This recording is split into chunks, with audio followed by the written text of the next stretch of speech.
Vós sois o sal da terra. Ora, se o sal vier a ser insípido, como lhe restaurar o sabor? Para nada mais presta, senão para lançado fora, ser pisado pelos homens. Vós sois a luz do mundo. Não se pode esconder a cidade edificada sobre um monte, nem se acende uma candeia para colocá-la debaixo do alqueire, mas no velador, e alumia a todos os que se encontram na casa. Assim brilhe também a vossa luz diante dos homens, para que vejam as vossas boas obras e glorifiquem a vosso Pai que está no céu. Vamos orar? Pai querido, Pai amado, nós queremos te agradecer pelo texto que lemos, Senhor, e pedir, Senhor, neste momento, que o Senhor nos ajude a entender a mensagem, Senhor.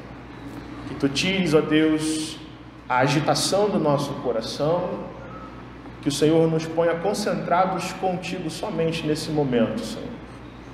Que o inimigo, ó Deus, não venha perturbar a nossa mente agora, nem o pecado, Senhor, nem a carne, nem qualquer outra coisa, Deus, que venha tentar impedir, Senhor, de que a gente ouça, aprenda e aproveite a Tua palavra, Senhor, que é para isso que estamos aqui, Senhor, para Te louvar e Te adorar, mas também, ó Deus, para receber de Ti conhecimento, Senhor, para servirmos melhor a Ti. Ajuda-nos, ó Deus, é o que nós Te pedimos, em nome de Jesus. Amém. Você pode se assentar, meu irmão.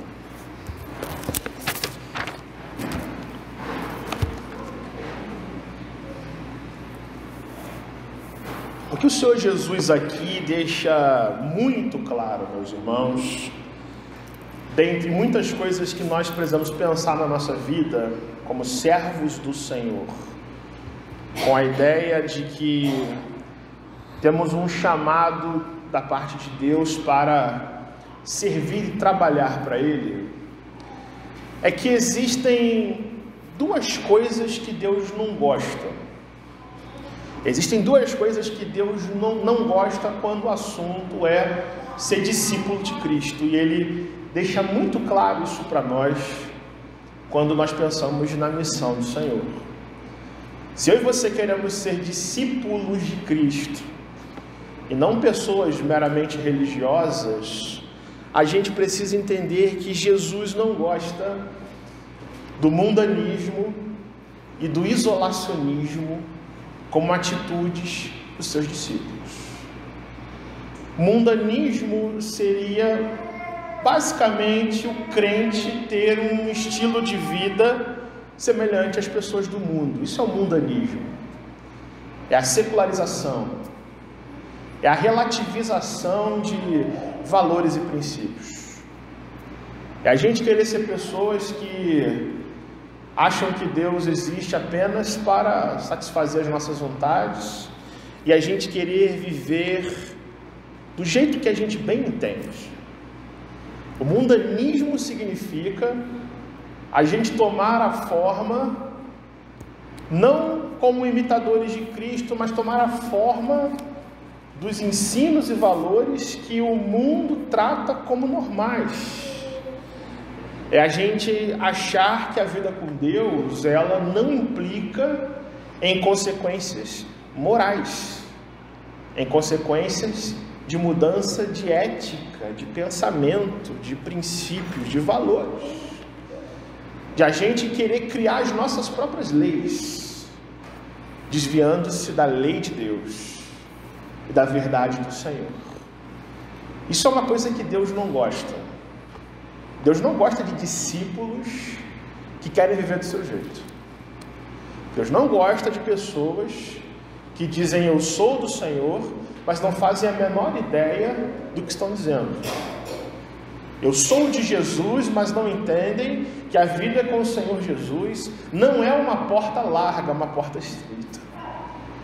E nesse mesmo sermão que Jesus está pregando aqui nesse texto, Ele vai dizer que o crente, o discípulo, o cidadão do reino celestial, ele é caracterizado como alguém que sofre perseguições por causa da sua fé, que precisa aprender a dizer não para o mundo, que precisa entrar pela porta estreita sem querer alargar essa porta. Do contrário, é um crente mundano, que se apegou às paixões que esse mundo oferece. Mas tem uma outra coisa que Jesus odeia igualmente, e é estranho a gente pensar isso, né? Jesus odeia algumas coisas, Jesus reprova algumas condutas, e uma das coisas que Jesus também não gosta é do isolacionismo, a gente querer viver como ilhas, só porque o mundo é mau. O isolacionismo é o crente só pensar nele mesmo, só pensar na sua vida, não se importando com a salvação das outras pessoas. E a gente achar que a vida com Jesus é tão somente vir à igreja, cantar hinos e cânticos, desfrutar de uma vida religiosa e celebrar em quatro paredes, até o dia que Jesus voltar, ou até o dia que a morte chegar para nós. Na verdade, para Jesus, ser uma pessoa isolada, ser uma pessoa indiferente, ser uma pessoa fechada em si mesmo, é um ato de egoísmo. Com a luz do Senhor, com o conhecimento que Ele nos deu, com a missão que temos como igreja do Senhor neste mundo. Jesus, ele prega seu principal sermão. Esse texto que a gente leu é um fragmento de um sermão maior, chamado Sermão do Monte. E nesse Sermão do Monte que você encontra os capítulos 5, 6 e 7, aqui do Evangelho de Mateus, Jesus está nada mais nada menos do que explicando o que é o reino de Deus. O que significa essa vida que Jesus propõe? O que significa ser crente de fato? Que consequências isso traz? E especialmente nos 16 primeiros versículos aqui de Mateus 5, Jesus está pautando a vida do discípulo. Ele está dizendo como que ele quer que o crente seja. Como que uma pessoa que foi regenerada, como que uma pessoa que nasceu de novo, ele te dá testemunho, quais são as suas qualidades, qual a sua conduta, qual a sua relação diante do mundo. Jesus, nos 12 primeiros versículos, começa dizendo sobre bem-aventuranças. Ele diz que o crente, o servo de Deus, o discípulo de Cristo, são pessoas felizes, são pessoas alegres, não como uma alegria fruto do que o mundo oferece, mas de uma alegria proveniente do rei desse reino, que é Jesus, como pessoas que têm certeza de salvação, como pessoas que, uma vez que nasceram de novo, não mais vivem com o rei dentro do seu próprio estômago, mas entendem que o rei está no trono, está lá no céu, e que tem ordens de vida para todo aquele que crê que Jesus é Rei e Senhor da vida. Jesus diz que pessoas que o servem são pessoas bem-aventuradas, é gente bem resolvida com a vida. Isso é discípulo de Cristo. Jesus diz nos 12 primeiros versículos que se você é um crente, você precisa ser uma pessoa humilde. Discípulos de Cristo são pessoas humildes, pessoas mansas, pessoas misericordiosas que sabem perdoar uns aos outros, pessoas não encrenqueiras, mas pacificadoras. E é isso que nos torna filhos de Deus, sermos pacificadores. Pessoas que sabem chorar pelos seus próprios pecados. Pessoas que sabem desejar a justiça do Senhor nessa terra. E tem mais um negócio. Pessoas que sabem sofrer perseguição. Pessoas que sabem sofrer afrontas, injúrias, calúnias, ameaças por causa do amor ao rei desse reino. Jesus pauta a vida dos discípulos e na última bem-aventurança ele fala de perseguição. Versículo 12, que está aí na sua Bíblia, versículos 11 e 12, ele fala: bem-aventurados, muito felizes são vocês no dia em que as portas se fecharem para vocês, porque vocês são crentes. Muito felizes são vocês no dia em que vocês forem maltratados pelos outros pelo fato de ser crentes. Se regozijem, se alegrem, porque fizeram a mesma coisa com os profetas e vão fazer com vocês a mesma coisa. E é interessante que a reação do mundo que odeia ao Senhor Jesus é justamente isso: ódio, xingamento, punições contra os crentes, mais modernamente falando, cancelamentos, muito comum hoje na nossa cultura, né? Perversão dos valores culturais para afrontar os valores da fé cristã, para não dizer prisões, torturas e até mesmo a morte. É a reação do mundo contra Cristo e contra os cristãos. E a questão, meus irmãos, é: como alguém pode ser discípulo de Cristo neste mundo, diante disso tudo? E a questão que Jesus põe é como que um discípulo reage a um mundo que o odeia, mas que ao mesmo tempo é um mundo que precisa ser evangelizado. Será que é batendo também nas pessoas? Será que é espraguejando da mesma forma que espraguejam contra nós? Será que é nutrindo raiva e ódio no coração? Ou será que a vida com Jesus é uma coisa bem diferente do que o mundo ensina? Jesus vai mostrar nesse texto que a gente leu que a vida de um crente e a sua reação contra esse mundo significa estar no mundo, mas sem ser do mundo, mas ao mesmo tempo ganhando pessoas que estão no meio do mundo. Jesus condena o mundanismo. Jesus não quer que você seja como as pessoas do mundo, mas ele também condena o isolacionismo. Ele não quer que você seja uma pessoa que foge das pessoas. Jesus não quer que eu e você tenhamos a vergonha ou a falta de capacidade de dizer para as pessoas: eu sou de Cristo. Jesus mudou a minha vida. Eu era cego, hoje eu enxergo. Eu era triste, hoje eu sou feliz, porque Jesus entrou na minha vida e Ele é o motivo da minha alegria.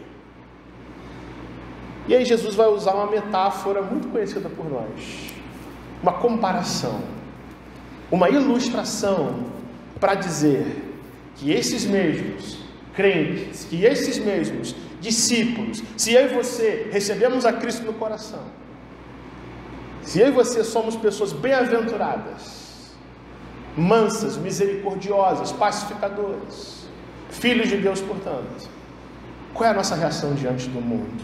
E ele vai dizer que o discípulo dele é sal dessa terra.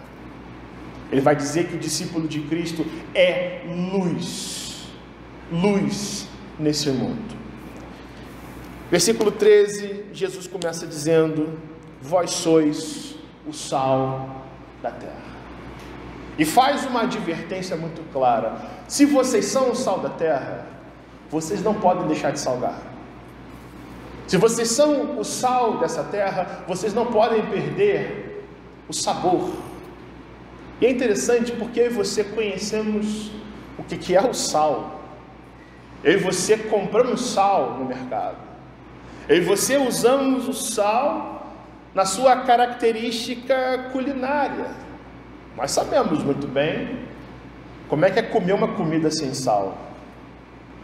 Nós sabemos que o sal é um tempero indispensável para a nossa alimentação.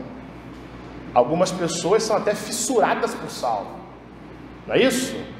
Comida salgada, o que agrada a elas, não pode ser sem sal. Tem pessoas que precisam maneirar, porque o médico já falou, ou diminui o sal, ou o coração não aguenta. Não é isso, irmãos? É a realidade da vida. Só que Jesus, quando diz para mim e para você, meus irmãos, que nós somos o sal dessa terra, Ele está aqui falando do sal na sua capacidade de preservar, na sua capacidade de retardar o apodrecimento de outras comidas, o que era muito comum numa época onde você não tinha geladeira nem conservantes industriais. Olha que interessante. O sal é indispensável, porque senão o peixe, a carne e outros alimentos, a proteína que se comia, ela apodrece, ela não dura. E Jesus fala, eu e você somos o sal da terra. A terra é como uma carne, que se não for conservada, ela vai apodrecer. Um crente de verdade, portanto, é aquele que está no mundo, evitando, retardando o apodrecimento moral e espiritual deste mundo, por meio do nosso testemunho, por meio das nossas boas obras, por meio da pregação do Evangelho que nós cremos. O crente é chamado a exercer um testemunho e se mostrar diferente das pessoas para quem ele fala e com quem ele vive no meio. Porque o chamado de Jesus é justamente esse, salgar. E o sal precisa evitar a putrefação do mundo. O crente, quando chega num determinado ambiente, ele muda esse ambiente. As pessoas mudam o jeito de falar quando um crente de verdade se faz presente no ambiente. E se isso não acontece, meus irmãos, a gente tem que repensar a nossa vida. Porque o chamado de Jesus é para sermos sal e não o docinho da terra. É para sermos sal e não pessoas adocicadas sem capacidade de influenciar os outros. Veja o que Jesus diz aqui ainda no verso 13. Se o sal vier a ser insípido, como lhe restaurar o sabor? Para nada mais presta, senão para, lançado fora, ser pisado, pisoteado pelos homens. E veja bem isso. Nos dias do Senhor Jesus, lá no primeiro século, acontecia muitas vezes de o sal de determinados lugares em Israel, numa época em que você não tem refinaria, você não tem aditivos químicos para refinar o sal, por exemplo, mas o sal em alguns lugares, como nas imediações do Mar Morto, no deserto da Síria, por exemplo, o sal era extraído dali, e acontecia com frequência de o sal ser extraído desses lugares e se misturar com restos de plantas, se misturar com gesso, se misturar com outros minerais, se misturar com a gipsita, que é um mineral cheio de sulfato de cálcio que contamina o sal. E aí o sal que era extraído desses lugares, totalmente contaminado, ele ficava insosso, ficava com gosto de mofado, era impróprio para ser usado. É por isso que Jesus fala, e se o sal perder o seu sabor? E se o sal for insípido? E ele fala isso, meus irmãos, porque ele via como era a vida religiosa em Israel, como era a doutrina dos escribas e fariseus, como era a pregação da palavra nos seus dias. Não existia amor, não existia graça, não existia misericórdia. A vida em Israel, a vida religiosa, havia perdido justamente o seu sabor. Não fazia diferença na sociedade, não fazia diferença nenhuma, não influenciava, não ardia. E é isso que Jesus condena quando diz: vocês são o sal da terra, mas e se o sal perder o sabor? Para nada mais presta, se torna inútil ao reino de Deus uma vida assim. Versículo 14, Jesus faz uma outra comparação: vocês são a luz desse mundo, vós sois a luz do mundo. No Antigo Testamento, a luz, como a gente sabe, simboliza o conhecimento de Deus, simboliza a alegria do Senhor, simboliza inclusive todas as bênçãos provenientes da salvação. Salmo 29, todos nós conhecemos: o Senhor é a minha luz e a minha salvação. E o salmista fala: a quem temerei? O Senhor é a minha luz e a minha salvação. Quando a gente vai para o Novo Testamento, Jesus diz: eu sou a luz do mundo. Ele toma para si essa qualidade: eu sou a luz do mundo, e quem segue a mim não caminha mais nas trevas, mas tem a luz da vida eterna. E agora Jesus vira para os seus discípulos e fala: vocês são a luz do mundo. Veja que comparação. Eu sou a luz do mundo, diz o Senhor Jesus, mas ele vira para mim e para você e diz: mas vocês são a luz do mundo. Não é isso? Vocês são os instrumentos que o Pai usa, que eu uso, que o Espírito Santo usa para iluminar aqueles que vivem ao redor de vocês. E a luz só vai se refletir se estivermos em Cristo, porque é a luz de Cristo que o crente é chamado a refletir, não a sua própria luz. E por isso, se os crentes são luz, eles precisam estar visíveis nesse mundo. Aí Jesus diz assim no versículo 14: não dá para esconder a cidade que foi construída em cima de um monte. Não se pode esconder a cidade edificada sobre um monte. Uma cidade como Jerusalém, edificada nas montanhas, não passa despercebida a qualquer rota de comércio, a qualquer lugar em que você olhe para a montanha e veja uma cidade, principalmente à noite, onde as candeias são acesas para iluminar a todos.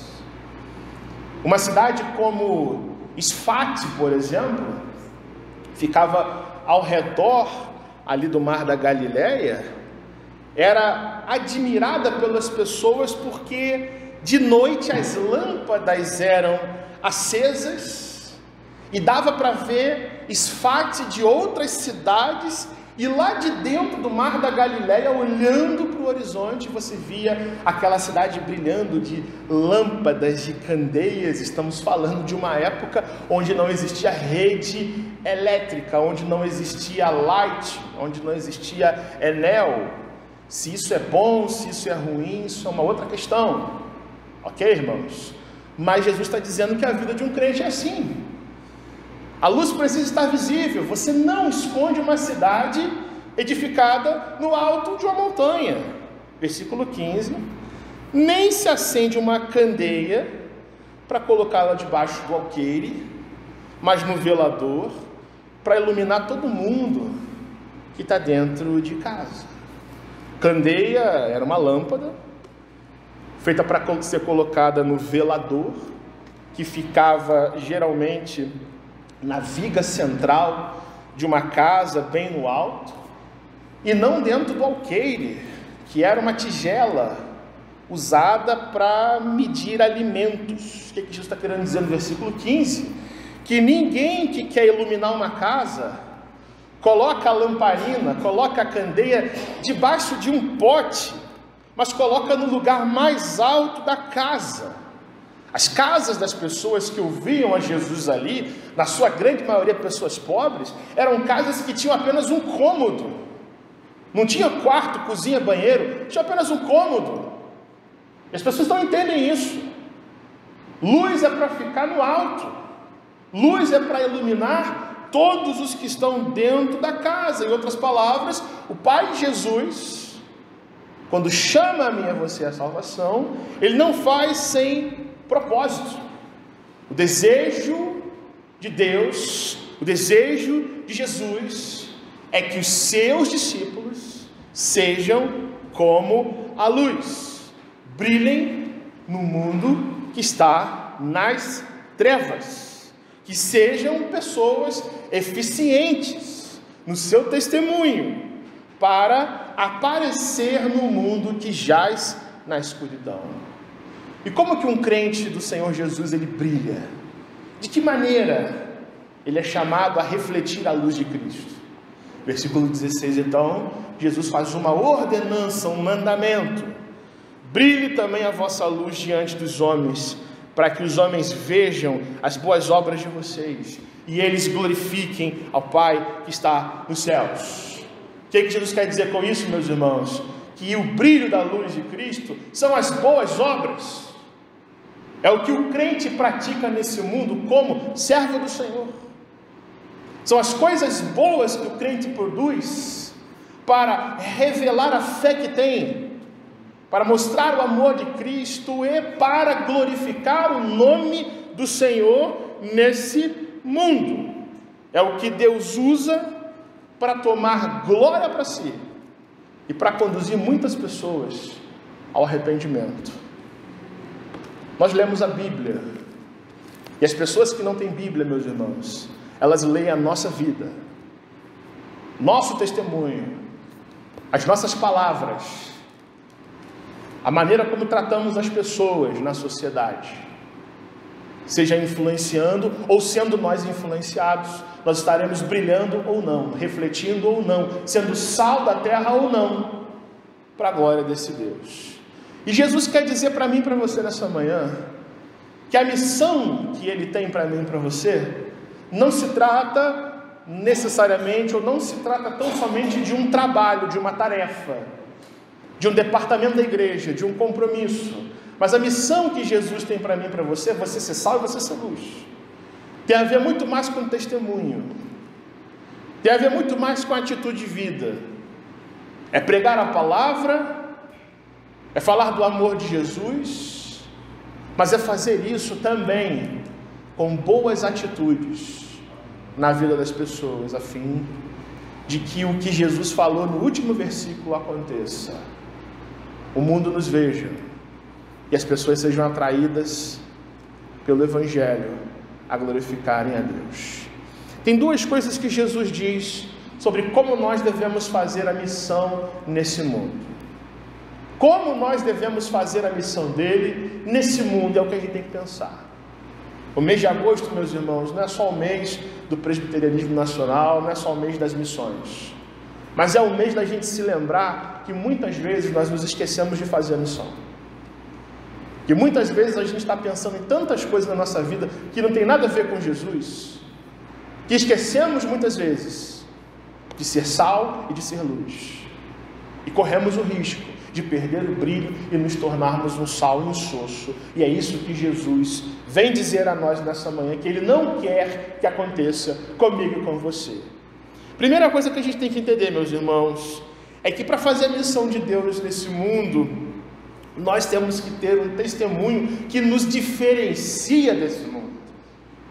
Eu e você temos que ter um testemunho, e testemunho significa como nós demonstramos Jesus na nossa vida, como que Jesus é identificado no nosso coração. O nosso testemunho tem que ser um testemunho salgado, onde as pessoas nos olhem e vejam pessoas diferentes, porque é isso que Jesus quer dizer quando Ele fala do sal. Vocês são o sal da terra, vocês são o sal do mundo, e o sal existe para agir. O sal existe para conservar. O sal existe para trabalhar fora do saleiro, sobre uma carne, evitando a putrefação. O sal precisa arder e fazer diferença nesse mundo. Jesus está dizendo para mim e para você, que eu e você só somos dignos de sermos chamados discípulos se eu e você somos diferentes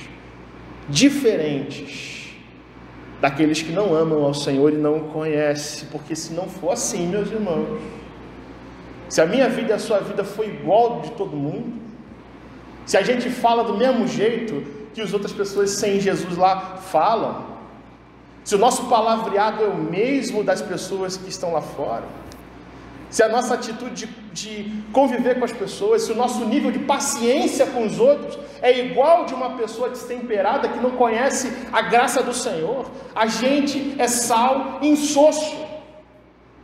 Jesus está dizendo: você não é útil no meu reino. E é isso que Jesus fala mesmo. Aqui Jesus fala que não existe essa ideia de um evangelho docinho, açucarado, apenas para consolar o nosso coração. Jesus fala: você quer ser meu discípulo? Você é o sal dessa terra. Faça a diferença. Quando você sair para trabalhar, lembra que você é sal. Quando você for tentado a pecar, lembra que você é sal.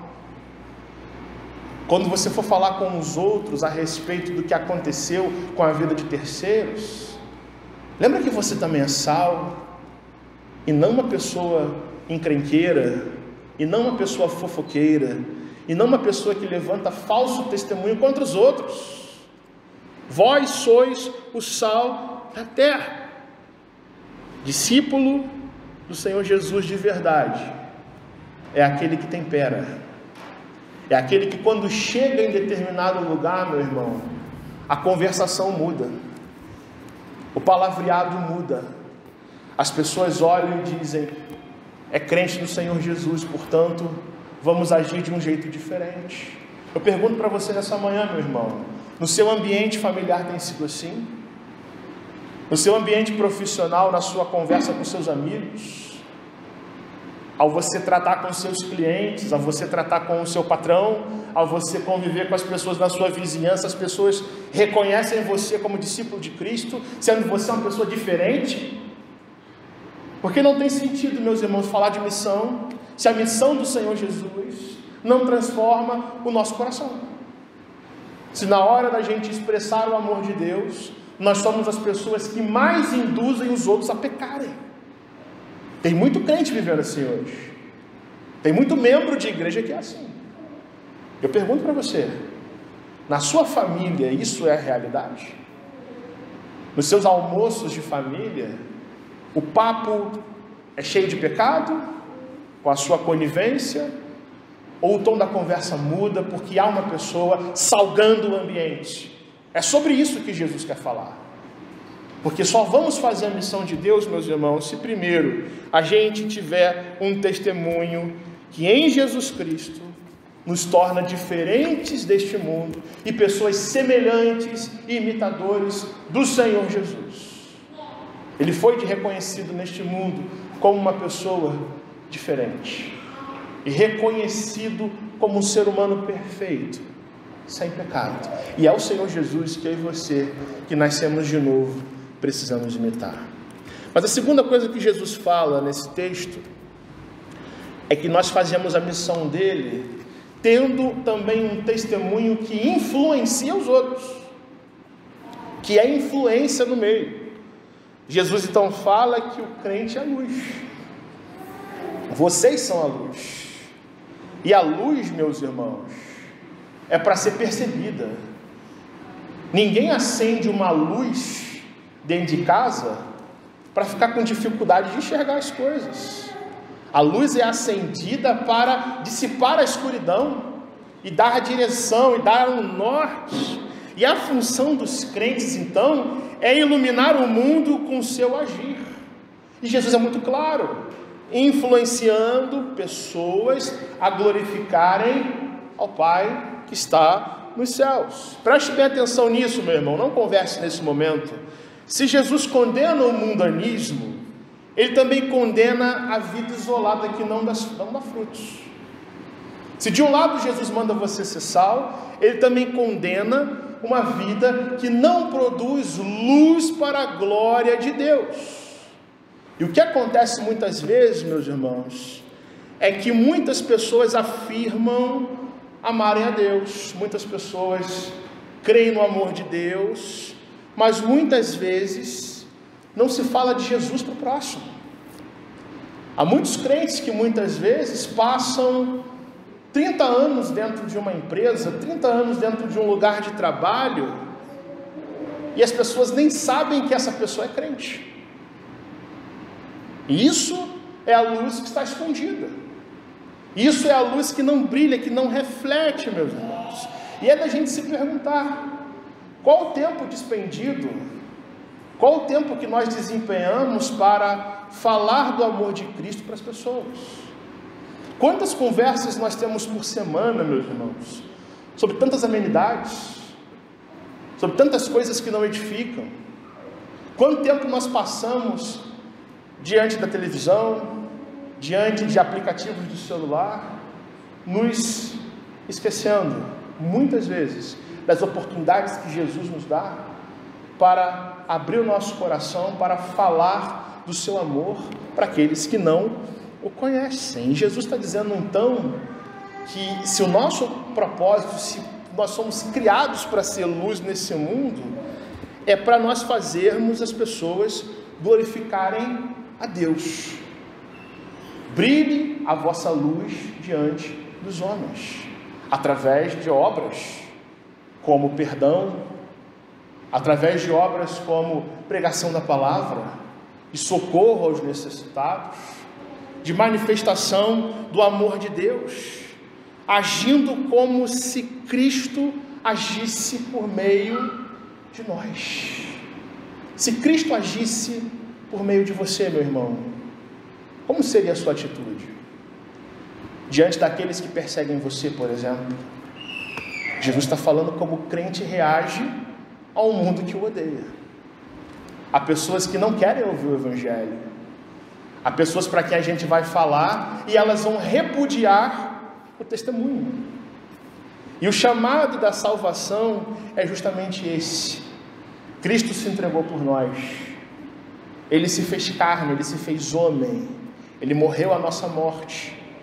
E a mensagem do Evangelho que nos reconcilia com o Pai que está nos céus, que nos leva diretamente à salvação, é também um chamado para nós servirmos ao Senhor, refletindo as virtudes do amor desse Deus que nos chamou.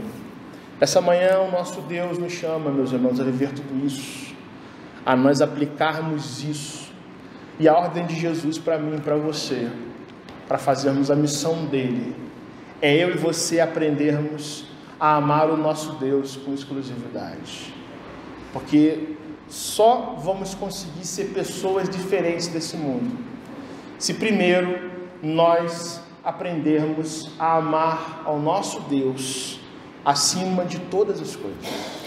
E quem ama o Senhor acima de todas as coisas, ele não se contamina com a podridão que há nesse mundo. Jesus condena o mundanismo. Ele não quer discípulos que sejam iguais às pessoas não crentes. Jesus quer discípulos que salguem a terra, que sejam boa influência, que sejam diferentes. E a gente só vai ser diferente se a gente entregar o nosso coração para o Senhor Jesus e a gente aprender a amar o nosso Deus com toda a exclusividade que Ele merece. Cristo também nos chama a também olharmos para as pessoas a quem nós somos chamados a evangelizar, a proclamar o seu amor e sentirmos esse mesmo amor de Deus por essas pessoas. Porque a luz de Cristo, meus irmãos, ela só brilha por meio de nós, se nós tivermos amor uns pelos outros. O amor de Deus, ele não nos torna pessoas isoladas, não nos torna pessoas indiferentes, mas o amor de Deus nos faz desejar mais e mais a salvação do pecador, de todo aquele que precisa ser alcançado pela palavra e pela misericórdia do Senhor.